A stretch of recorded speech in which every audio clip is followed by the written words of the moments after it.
people, it's TWG, the Gym Gooner. And wow, what a guest we have on today. We've got Harry. Harry, how are you, my man? I'm good, man. Thank you for having me. You've said what a guest. Now I've got to live up to it, man. Thank you for having me. Harry, what is it that you do?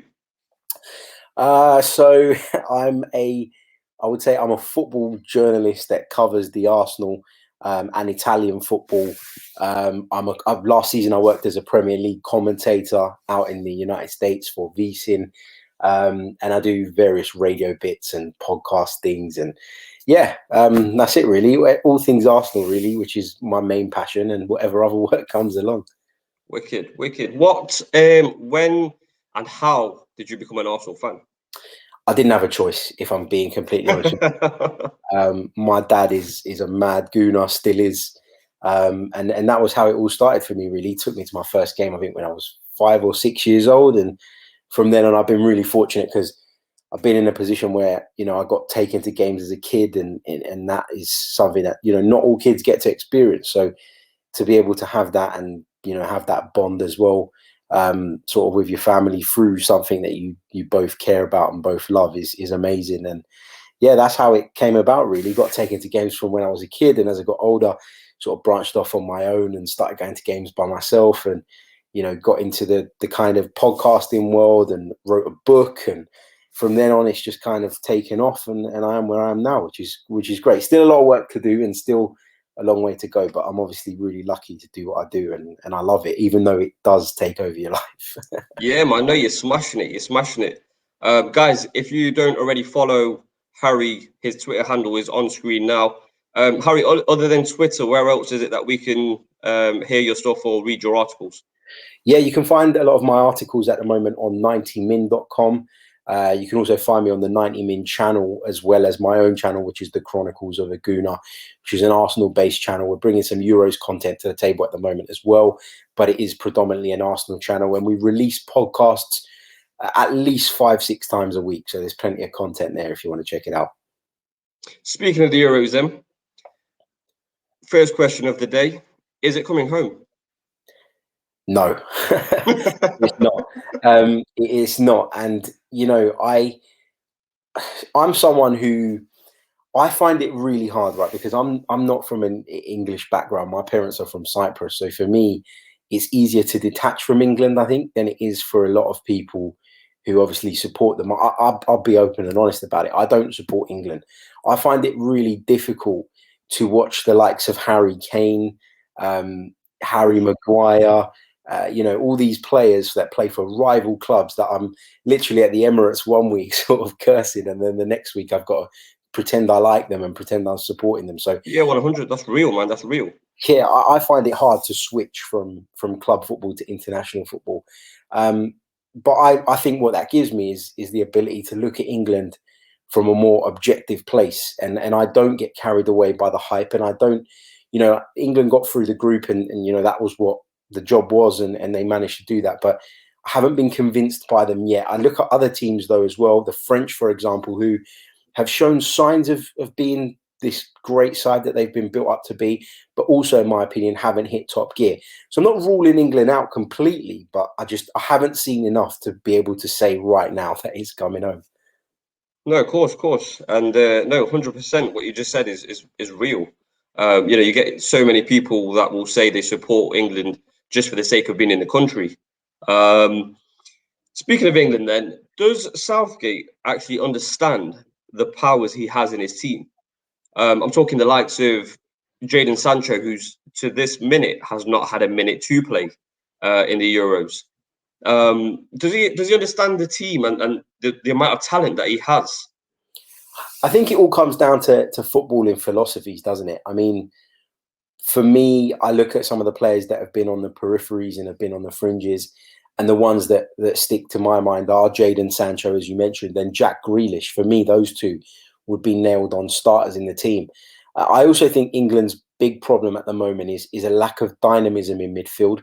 And I don't think Southgate can do an awful lot about that because of the players that he has available to him. I do think that double pivot of Phillips and Rice isn't quite right in terms of the balance. I think enables you to destroy play, it enables you to win the ball back, it enables you to be physical and dominate teams, but it doesn't give you the guile, I don't think, to help you further up the pitch when you're trying to move the ball forward. So I think in some senses he's got tools that, you know, he isn't using, and I think that's probably wrong on his part. But in the other sense, I think there are positions that our Premier League bias leads us to believe that some players are better than they actually are. And I don't look at Declan Rice or Calvin Phillips and think any of them are European quality, let alone sort of world class. Me personally, like I mentioned, Sancho and Bellingham, you know, they both play in the same team at club level and do a very, very good job in doing so. I don't understand how you wouldn't put both of them in the team at the same time and literally, you know, have that in your own team. I think Gareth Southgate is very risk averse. Gareth Southgate goes with the players he knows, the players he trusts, and opts for pragmatism over creativity and flair. And that's why there's a disconnect with some of the fans, because you look at that squad and you say, what is the strength of that squad? It's the Grealishes, it's the Fodens, it's the Bellinghams, it's the you know, the Sanchos, the Kanes. Those are the players. The Sackers. Yeah, exactly. But those are the players that everybody wants to see shine. But Gareth Southgate clearly doesn't feel that he has enough behind them to be able to play in a way that says, I'm going to take the shackles off of all of those guys and let them go out there and run the game. And that's the big thing. Speaking of big things, where do you stand with the taking of the knee and those booing it? Me personally, I think booing it is wrong because the players are taking the knee for the right reasons. Is there any point to it though? Is there any point to it? Is it a waste of time? Has anything changed since the players have taken the knee? It's not a waste of time because we're talking about it now. So it's having the effect. It is keeping the issue at the forefront of people's minds, which is what it's designed to do. Nobody thought that taking the knee was going to eradicate racism forever. What it's done is it's kept the issue front and center so that people do talk about it, awareness is raised, and that then you can try and tackle it. I just think that the booing of it is two different groups of people looking at one symbol with two completely different meanings in their eyes. To me, the players taking the knee is to, as I said, bring that issue of racism in football to the front and center. It's not a Marxist symbol like some people that are booing it are suggesting. Yeah. But then you flip that round, and to those guys, it is a Marxist symbol, and it's got nothing to do with racism in sport and in the wider society. So it's two groups of people for me that are looking at something through completely different lenses. And, you know, for me, do I think it's going to change the world? No, but as I say, it keeps the issue like sort of there. But even if I disagreed with it, even if I didn't think there was any point in it, even if I didn't think it was achieving anything, would I boo it? I've got to dislike something to boo it. And I don't dislike that. You know, it's a hard one. People are entitled to their opinion, but for me, to have such a strong feeling towards something that isn't intended to offend you and really shouldn't offend you, I think is strange. Why is it though that the same energy that stopped the Super League from forming and happening, why is that same energy not applied to racism in football? It's a really good question. I think with the Super League, I think it was an attack on football and an attack on football fans that impacted everybody rather than a group, rather than one group. I'm not saying it's right. What I'm saying is every single person could relate to the problems that the Super League was bringing. You know, I'm from an ethnic background, but if you saw me walking down the street, you might think I was English. So I can't sit there and say that I've been on the end of racism in the way that somebody else might have. So I think with a lot of things, until it actually hits you, you don't realize how important it is. And you don't realize that you play a part in it as well, and you need to do something about it. So that's what I think it is. With the Super League, it hit everybody. Everybody felt it. Racism, you know, I could sit here and talk about it, and you know, a white English person could sit there and talk about it. But Have they actually felt it? Have they actually experienced it to the same level? Probably not. And I don't think you can really understand something until you've experienced it. Equally, though, Yeah. and it's not because the people that don't speak up about racism don't care about it. It's because that trigger hasn't been hit yet. That alarm bell in their head hasn't gone off because they're not the ones that have suffered it yet. Well, this is what I mean. Yeah, With the Super League, obviously, you saw the actual governing bodies take a massive stand on it, and come down so fast and so hard. With these fines and these threats, or to say if you leave now, you won't be able to come back into the Champions League. You won't be, part of the Premier League almost. But when it comes to racism, it's we'll allow the players to take the knee. We'll send out this kick it out thing, stand up and show racism the red card. But what actually comes of it, and the harsher consequences, aren't ever publicized, or maybe that there isn't any because consequences. one hits in the pocket and one doesn't. That's the difference. That's what it is. That's what it. Absolutely, I completely agree. So coming back to the football side of things, then, so England, how would you sum up their group stage? Underwhelming but functional. 7 points. Didn't concede a goal. Only scored a couple of goals, which is obviously a little bit underwhelming. But as I say, got the job done. Were never in any danger of crashing out. Qualified with a game to spare. I think it's been underwhelming, as I say, but I think it's harsh to stick the knife in too much on Gareth Southgate because the job's done. But now, of course, Tuesday is just around the corner. There's a big game against Germany, and that's where he's going to be judged in knockout stages at the business end of the competition. And what are your predictions for that then? Depends what Germany turns up. If Germany are on top form, then I can't see England stopping them. I've got to be honest. But if Germany are anything below 95, 100%, then England have what is needed to take advantage. But England have to be brave. They have to be bold, and they have to go out there and take the game to Germany. And we were talking about what the strengths in the squad are. You have to play to those strengths. If you're going to sit and invite pressure and play with this narrow back four and a narrow midfield and invite Gosens and Kimmich to come in the wing back positions and constantly get on the ball and make things happen, you've got a problem. So be brave and be bold and go for them. I think if any game was set for both Bellingham and Sancho, the two that play at the highest level within that country, it makes perfect sense for me. But like you said, with the style of football that Southgate seems to like to play, I think he'll go to win the game, but in the most easiest way, if that makes sense. Yeah, I think what he's got to be wary of though as well is, I say take the game to them, but you've got to have a balance about what you're doing. And you look at that German midfield, Kroos and Gundogan, who for me are a level above anything England have in those two positions. You have to almost pay them respect and appreciate that if you let them have space and time on the ball, they will kill you. They will pick you apart. They will destroy you. And, at the moment, they're playing with a bit of a false nine. You're seeing Kai Havertz sometimes play there.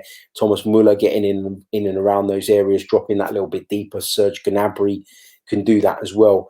So Germany have got lots of fluidity in the way their team is positioned. And I think I've criticised the destroyer midfielders, if you like, that England have. But I think that's probably the way to go against these Germans, because you don't have technically what they have. So how can you match up? You'd be going into a losing battle. So I think in that particular area of the pitch, it is about trying to impose yourself physically and nullifying what they bring to the table. Yeah, that's it. I completely agree. I think, like you said, if we try and match him in any kind of way, we're going to get beat. After that game, hopefully, obviously, England win. The route after that, so we beat Germany, we play either Sweden or Ukraine, and then following that, either Netherlands, Czech Republic, Wales, or Denmark. The route is quite easy, I would say, on paper, of course. With that in mind, do you think England can do it? I think if they get beyond Germany, obviously their chances increase. But I refer you back to the Iceland tie, where people were kind of jumping up and down at the fact that it was an easy draw. The thing is with international football at this level is, first of all, it's a much higher level than people give it credit for. Second of all, national pride, I think, inspires players that at club level aren't necessarily as effective. And you'll see in the tournament, you'd have seen it already. You'd have seen players, take Andrei Yarmolenko, for example, for the Ukraine. Look what a player he is for the Ukraine. Can't get into the West Ham side. And there's so many examples of that throughout these European championships of players who are not necessarily at the top of the game at club level, but when it comes onto the international stage, things fit, and they feel at home and they produce. So you can't really write people off, and also it's a one-off game and anything can happen. It's not a league format whereby the cream always rises to the top. It is a knockout competition, and so there's always a danger of getting caught cold on a day. So England have a great chance if they progress past Germany, but I still think there's some tricky teams in there. And you go by what we've seen so far. And like I say, forget the club football element. Look at the way these players are performing in the white shirt of England. Yeah. You don't see anything right now, I would say, that inspires you. No, I was thinking earlier on, actually, what if at this stage, who would be sort of my England player of the tournament? I don't think there is one. No one's, like you said, no one's stood up and been counted. And if anything, you'd probably say Saka, and that's no Arsenal bias. That's when he's played, he's the only one who's fully took his chance. Yeah, exactly. With that said, then, to wrap up the Euros, who do you think is going to win Euro 2020/21? You look at the squads and you've got to say France look a really strong side. Again, I mentioned that they haven't really hit top gear yet, but I don't think that matters necessarily at this stage as long as they're getting the job done. I work a lot on Italian football, so I've got a massive soft spot for the Italian side. I was kind of beating the drum about them going into the tournament because with so many Italy-based players, I think that the quality and the strength and depth that Roberto Mancini has at his disposal was overlooked by many people. But there's a really good squad there with a really functional system, a really strong identity. They care. You only have to watch them sing their national anthem to know how much it means to them. So, Italy are my kind of the team I want to see win it. I'm not sure how they'd stack up against France, but I guess we're going to see now in the knockout stages what Italy are all about as the level of opponent increases. Because I think they'll play either Belgium or Portugal in the quarterfinals if they get through. So tough road ahead. But yeah, some big games coming our way. So that wraps up the Euro segment of our chat today. Now we're going to move on to our favourite topic, the Arsenal.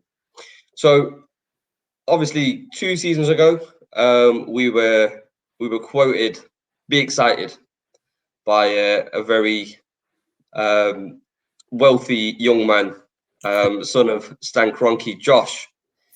Are you excited? Honestly, no, not really.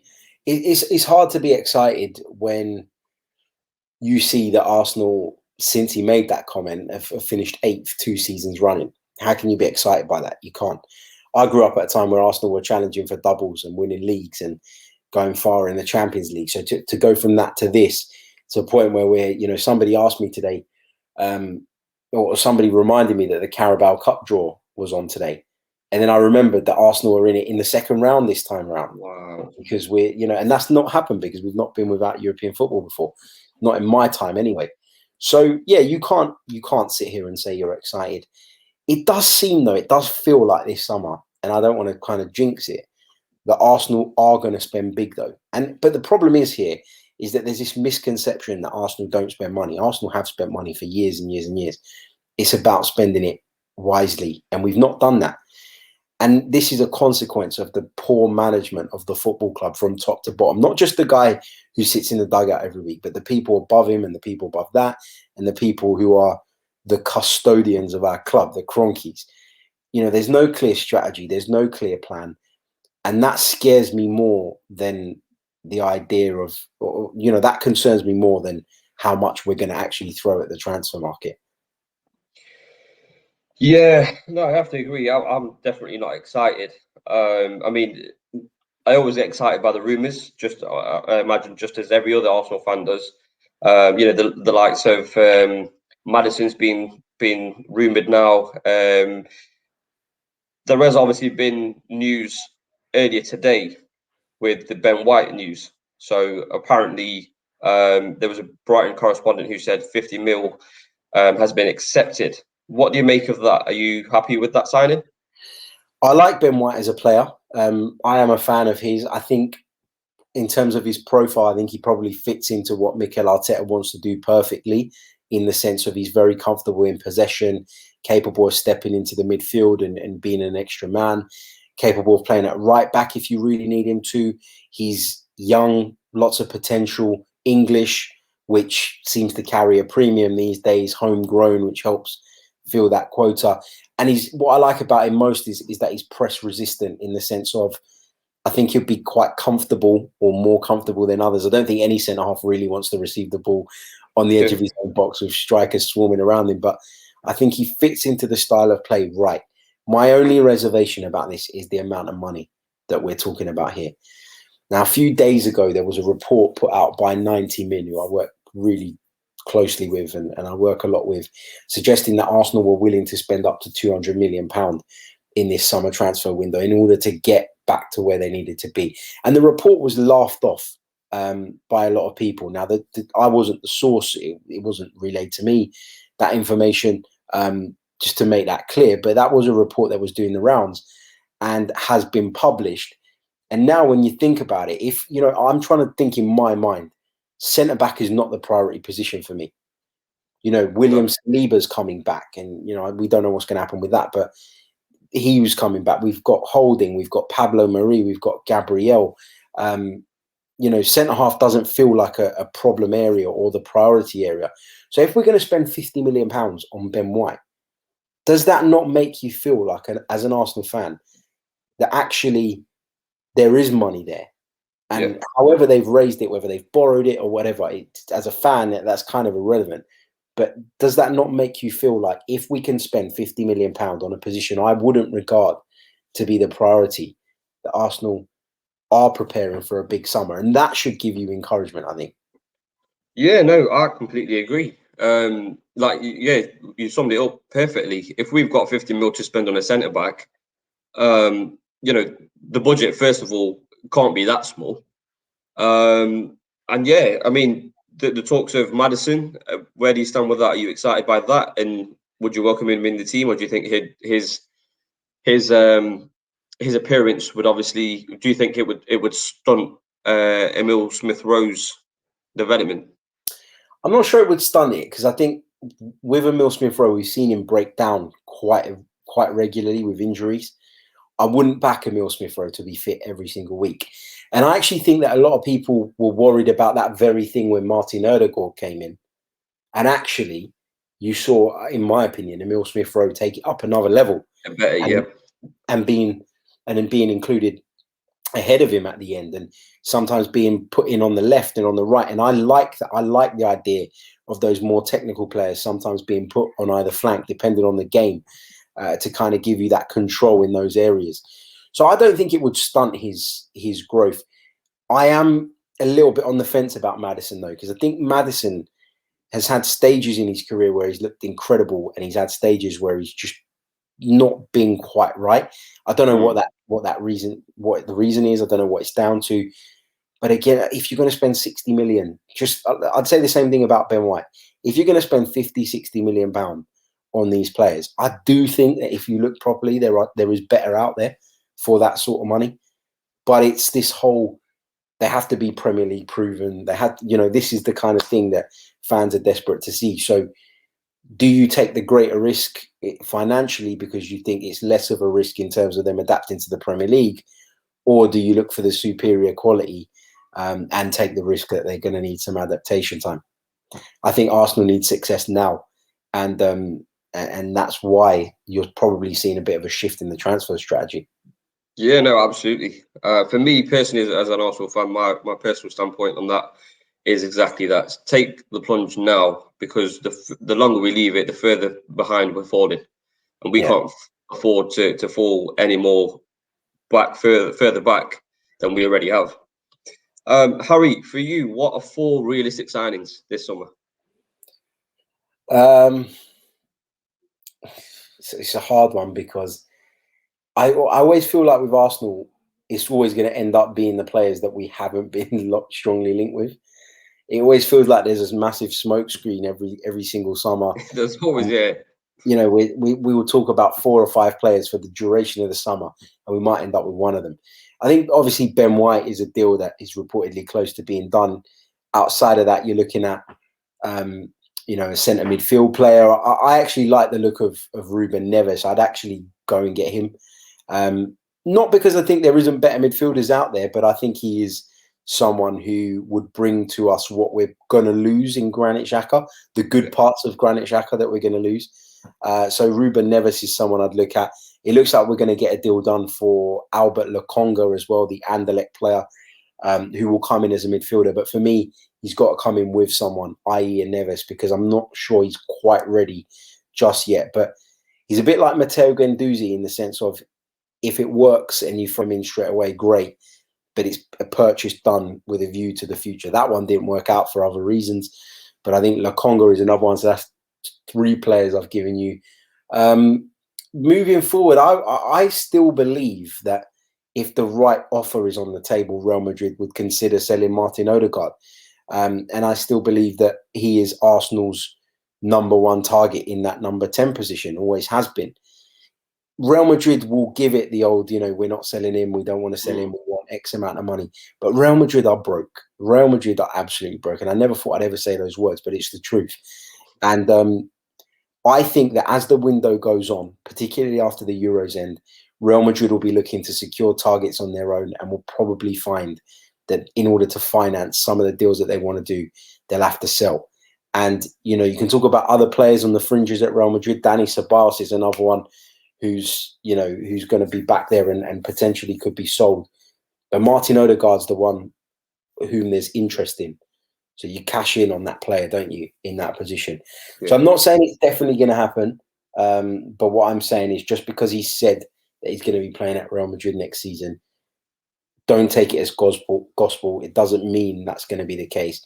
He's not going to sit there, is he, and say, I don't want to play for Real Madrid, please sell me. So you've got to take these interviews, I think, with a pinch of salt. There's been recent rumours or whispers of Arsenal monitoring or inquiring about Dominic Calvert-Lewin and more recently Alexander Isak. Does that mean it's the end for Lacazette, and would you be happy with that? We're at a bit of a crossroads with Alexander Lacazette because of his contract situation. He's got 1 year left on his current deal. You either extend it or you sell him. It's one or the other. Me personally, I think I'd probably sell him because I don't think he represents the long-term future, and take a punt on one of those players that you mentioned. I think what I like about the two of them is that they're a different option to Aubameyang, very different. Aubameyang likes to run in behind, likes to play on the shoulder, likes to cut in from the left-hand side, whereas I think what Arsenal have lacked quite often this season is, while Lacazette does the hold-up play quite well on the edge of the penalty area, is when we are struggling to break teams down and the only space we can work is on the flanks, you look up to put a cross into the penalty area, and Alexander Lacazette isn't going to have much joy against 2 big, powerful centre-halves. I think somebody like Dominic Calvert-Lewin gives you that threat. And even if he's not going to start every week, just having that threat off of the bench is something we've really missed. We had it in Olivier Giroud, and it enabled us to break teams down that we, struggled to do so otherwise.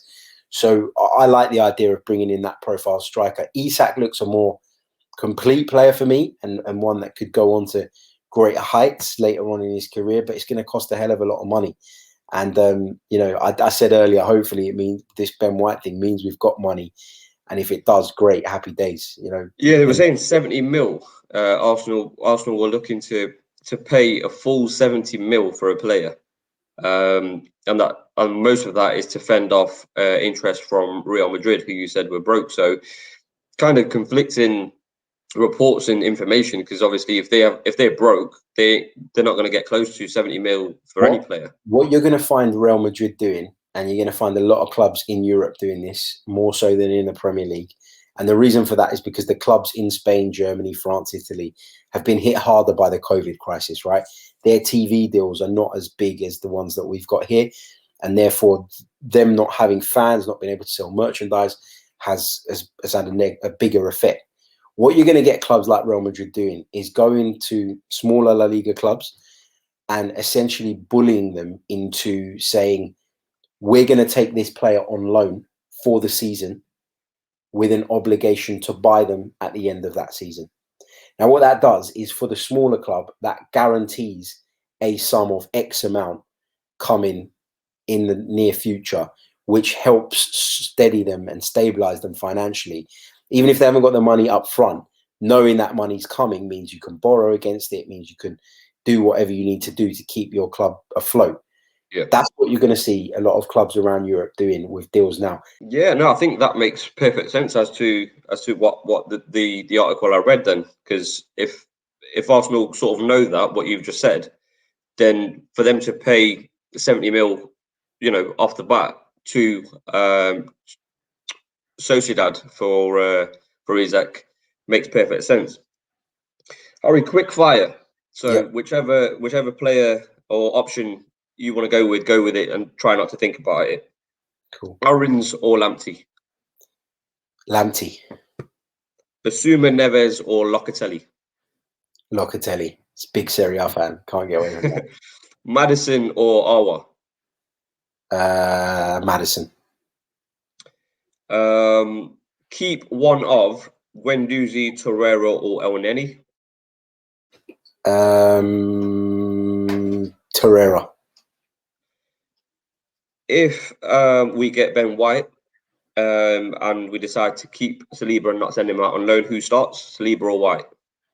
White. Zaha, yes or no? No. Ship sailed a long time ago. Arteta in or Arteta out? For now, in. Edu in or Edu out? In. And every Arsenal fan's favourite, Kroenke in or Kroenke out? Kroenke out. Right, I've got a bonus question, and we'll wrap up after that. If you had a magic wand and could pick one of the two, which would you pick? Arsenal to win the Premier League or England to win the Euros this season? So this Euros and following season, obviously, Arsenal to win that Premier League season. I'd pick Arsenal to win the Premier League all day long. It's not even a debate for me. As I said to you earlier on, club football is up here for me. International football is great fun over the summer, but it's nothing more than that for me. And then one just slightly harder than that. Well, it might be easy for you.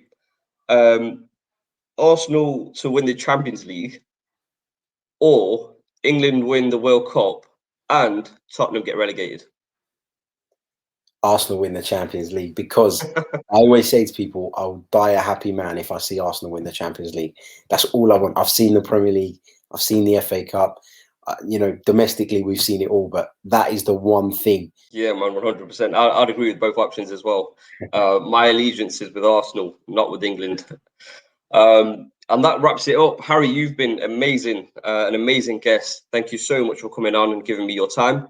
Guys, like I said, if you haven't checked out Harry's stuff, go ahead and add him, follow him on Twitter, and check out his articles on 90 Minutes. Here's to a great Euros and a massive season ahead for Arsenal. Guys, please subscribe, like, and comment on this video, and I'll catch you very, very soon. Stay strong.